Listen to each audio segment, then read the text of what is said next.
A German court in the city of Augsburg will again consider a request for political asylum and international protection for Muhammad Abdurrahmanov and members of his family.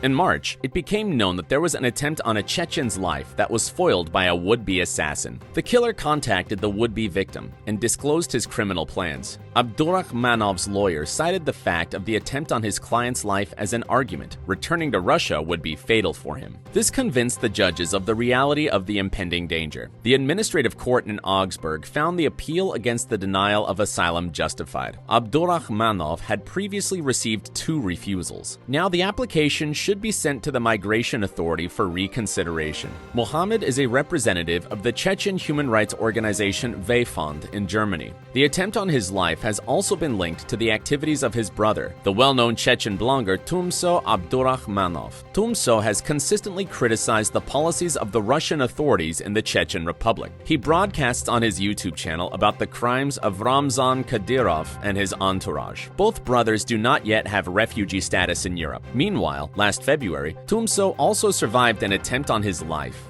The investigation established that both crimes had a Russian connection and were ordered by someone. The criminals in both cases were linked to the Russian leadership in the Chechen Republic. One of the organizers of the attack on Mohammed, a Chechen living in Germany, Valid Dadakayev, is in prison under investigation. Tamerlan Arbiyev, who prevented the assassination attempt and did not want to become a killer, received state protection and is a witness in the case. The Federal Criminal Police Office and the German Federal Public Prosecutor's Office are leading the criminal investigation into the assassination attempt. The second authority usually comes into play when another state is involved in the crime. The law enforcement authorities have finally spoken officially about the case. In its reply to an inquiry from the press, the prosecutor's office admitted that the contract for the murder may have come from the entourage of the leaders of the Chechen Republic. The investigation has established that the killer was promised 500,000 euros for carrying out the contract.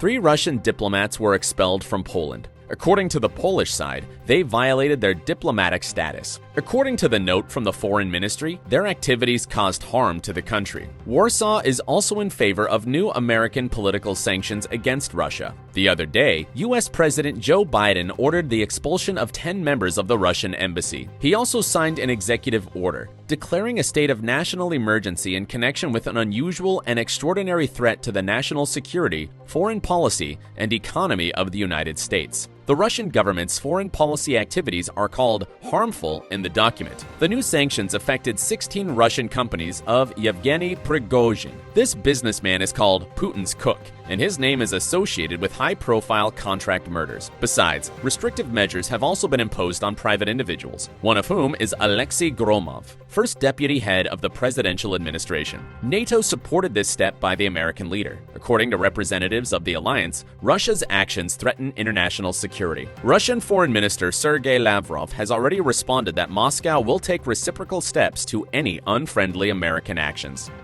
The European Parliament also considers sanctions against Russia useful.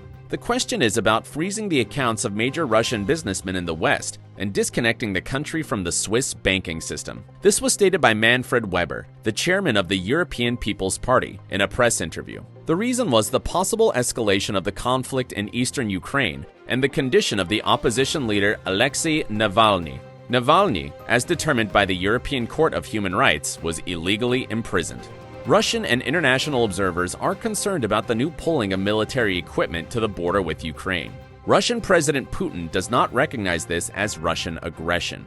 According to him, in a conversation with German Chancellor Angela Merkel, Moscow is merely seeking to protect itself. Manfred Weber noted that Russia continues dangerous provocations. The politician noted that meanwhile, sanctions will make the construction of Nord Stream-2 more difficult. It runs along the bottom of the Baltic Sea from Russia to Germany. In the Donbas, experts admit, practically no ceasefire is observed. Back in March, residents and military analysts spoke of rising tensions and fears of a new outbreak of armed conflict.